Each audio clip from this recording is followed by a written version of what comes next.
Chapter 5. The Cry in the Corridor. At first, each day which passed by for Mary Lennox was exactly like the others. Every morning she awoke in her tapestried room and found Martha kneeling upon the hearth building her fire. Every morning she ate her breakfast in the nursery, which had nothing amusing in it.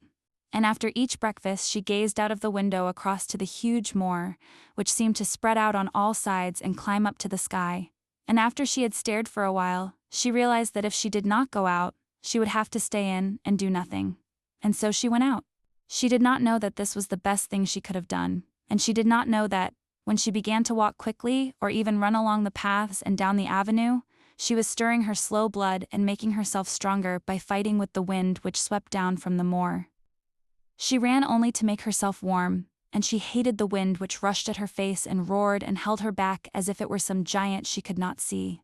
But the big breaths of rough fresh air blown over the heather filled her lungs with something which was good for her whole thin body, and whipped some red color into her cheeks and brightened her dull eyes when she did not know anything about it.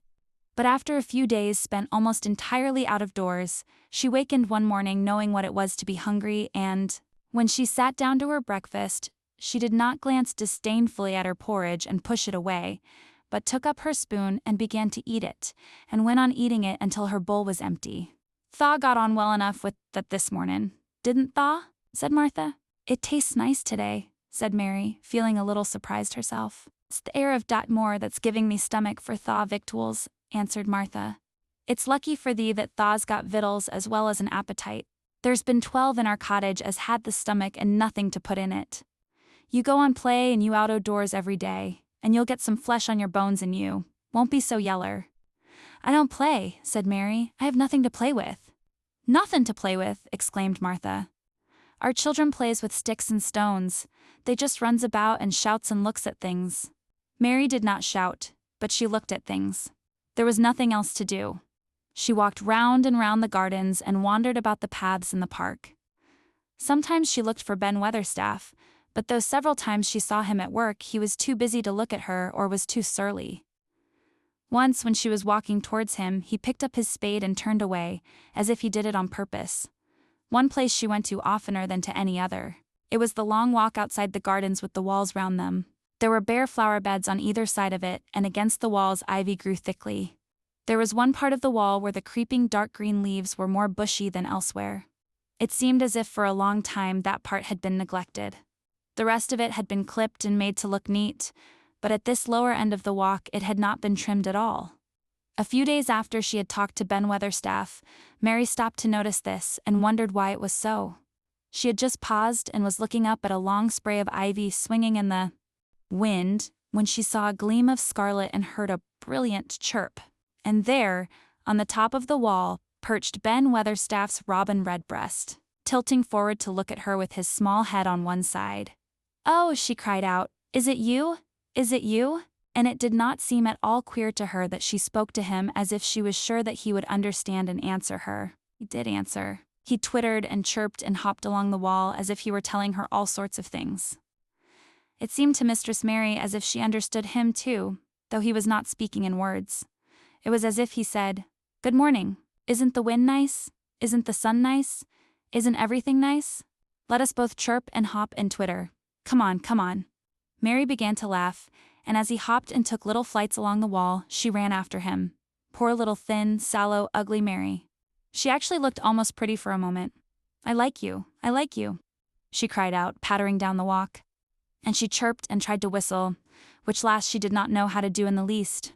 But the robin seemed to be quite satisfied and chirped and whistled back at her. At last he spread his wings and made a darting flight to the top of a tree, where he perched and sang loudly. That reminded Mary of the first time she had seen him. He had been swinging on a treetop then, and she had been standing in the orchard. Now she was on the other side of the orchard and standing in the path outside a wall, much lower down, and there was the same tree inside. "It's in the garden no one can go into," she said to herself. "It's the garden without a door. He lives in there. How I wish I could see what it is like." She ran up the walk to the green door she had entered the first morning. Then she ran down the path through the other door and then into the orchard, and when she stood and looked up, there was the tree on the other side of the wall, and there was the robin. just finishing his song and beginning to preen his feathers with his beak. "It is the garden," she said.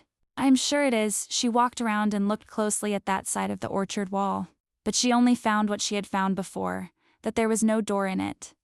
Then she ran through the kitchen gardens again, and out into the walk outside the long ivy-covered wall, and she walked to the end of it and looked at it, but there was no door. And then she walked to the other end, looking again, but there was no door. "It's very queer," she said. Ben Weatherstaff said there was no door, and there is no door. But there must have been one 10 years ago because Mr. Craven buried the key. This gave her so much to think of that she began to be quite interested and feel that she was not sorry that she had come to Miss Elthwaite Manor. In India she had always felt hot and too languid to care much about anything. The fact was that the fresh wind from the moor had begun to blow the cobwebs out of her young brain and to waken her up a little. She stayed out of doors nearly all day, and when she sat down to her supper at night, she felt hungry and drowsy and comfortable. She did not feel cross when Martha chattered away. She felt as if she'd rather like to hear her, and at last she thought she would ask her a question. She asked it after she had finished her supper and had sat down on the hearth rug before the fire. "Why did Mr. Craven hate the garden?" she said. She had made Martha stay with her, and Martha had not objected at all. She was very young, and used to a crowded cottage full of brothers and sisters, and she found it dull in the great servants' hall downstairs, where the footmen and upper housemaids made fun of her Yorkshire speech, and looked upon her as a common little thing, and sat and whispered among themselves. Martha liked to talk, and the strange child who had lived in India, and been waited upon by blacks, was novelty enough to attract her. She sat down on the hearth herself without waiting to be asked. "Aren't thought thinkin' about that garden yet?" she said. "I knew about it. Tha would. That was just the way with me when I first heard." "Why did he hate it?" Mary persisted. Martha tucked her feet under her and made herself quite comfortable. "Listen to the wind wutherin' round the house," she said. "You could bear stand up on the moor if you was out on it tonight?" Mary did not know what wutherin' meant until she listened, and then she understood. It must mean that hollow, shuddering sort of roar which rushed round and round the house, as if the giant no one could see were buffeting it, and beating at the walls and windows to try to break in. But one knew he could not get in, and somehow it made one feel very safe and warm inside a room with a red coal fire. "But why did he hate it so?" she asked after she had listened. She intended to know if Martha did. Then Martha gave up her store of knowledge. "Mind," she said, "Mrs. Medlock said it's not to be talked about. There's lots o' things in this place that's not to be talked over. That's Mr. Craven's orders. His troubles are none servant's business, he says. But for D.H. garden he wouldn't be like he is. It was Mrs. Craven's garden that she had made when first they were married, and she just loved it, and they used to tend the flowers themselves. And none o's gardeners was ever let to go in. Him and her used to go in and shut their hours, and stay there hours and hours, readin' Ent to caulk in, and she was just a bit of a girl, and there was an old tree with a branch bent like a seat on it, and she made roses grow over it, and she used to sit there. But one day when she was sittin' there, the branch broke, and she fell on the ground, and was hurt so bad that next day she died. Doctors thought he'd go out o' his mind and die too. That's why he hates it. No one's never gone in since, and he won't let anyone talk about it." Mary did not ask any more questions. She looked at the fire, and listened to the wind wutherin'. It seemed to be wutherin' louder than ever. At that moment a very good thing was happening to her. 4 good things had happened to her, in fact, since she came to Miss Elthwaite Manor. She had felt as if she had understood a robin and that he had understood her. She had run in the wind until her blood had grown warm. She had been healthily hungry for the first time in her life. And she had found out what it was to be sorry for someone. She was getting on. But as she was listening to the wind, she began to listen to something else. She did not know what it was, because at first she could scarcely distinguish it from the wind itself. It was a curious sound. It seemed almost as if a child were crying somewhere. Sometimes the wind sounded rather like a child crying, but presently Mistress Mary felt quite sure that this sound was inside the house, not outside it. It was far away, but it was inside. She turned round and looked at Martha. "Do you hear anyone crying?" she said. Martha suddenly looked confused.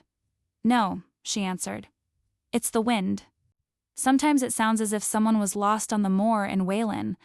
It's got all sorts o' sounds. But listen, said Mary. It's in the house down one of those long corridors. And at that very moment a door must have been opened somewhere downstairs. For a great rushing draught blew along the passage, and the door of the room they sat in was blown open with a crash, and as they both jumped to their feet the light was blown out and the crying sound was swept down the far corridor, so that it was to be heard more plainly than ever. There, said Mary. I told you so. Is it someone crying and it isn't a grown-up person? Martha ran and shut the door and turned the key, but before she did it they both heard the sound of a door in some far passage shutting with a bang, and then everything was quiet, for even the wind ceased wutherin' for a few moments. It was wind, said Martha stubbornly. And if it wasn't, it was little Betty Butterworth, the ex-scullery maid. She's had the toothache all day. But something troubled and awkward in her manner made Mistress Mary stared very hard at her,